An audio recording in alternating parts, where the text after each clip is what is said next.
এটা হলো আমাদের চাঁদপুরের ইলিশ মাছ। এখন আমি এই ইলিশ মাছটাকে ভাজবো। ডিমালা ইলিশ মাছ খেতেও অনেক মজা। এটা ভেজে ভুনা করবো, আপনারা দেখতে থাকেন।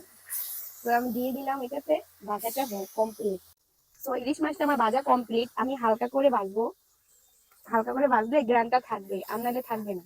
তো এটা আমি উঠিয়ে নিলাম। এখন আমি ইলিশ মাছটা ভুনা করে নিব। তো এখানে পরিমাণ মতো তেল দিয়ে দিলাম,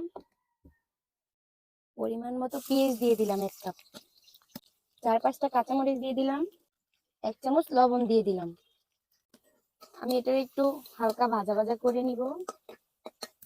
এখন 1 চামচ টেবিল আদা রসুন বাটা দিয়ে দিব।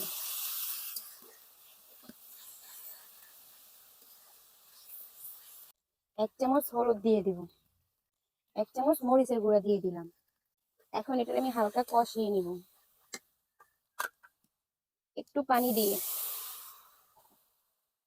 2টা টমেটো দিয়ে নিব আমি। টমেটো দিয়ে কষিয়ে তারপর আমি ভাজা মাছটা দিয়ে দিব। 2 মিনিটের জন্য আমি ঢাকনাটা দিয়ে রাখবো। এখন আমি ঢাকনাটা উঠিয়ে নিলাম। এখন আমি ভাজা মাছটা দিয়ে দিব, ডিমালা ইলিশ মাছ দিয়ে কতক্ষণ কষাবো।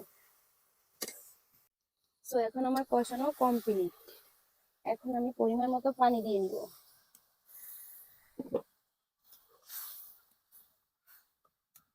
এখন ঢাকনা দিয়ে রাখবো আমি। এখন আমার ইলিশ মাছটা কমপ্লিট হয়ে গেছে। তো সবাই ভালো থাকবেন, সবাই দোয়া করবেন আমি যেন আরো ভিডিও দিতে পারি এরকম। আল্লাহ হাফেজ।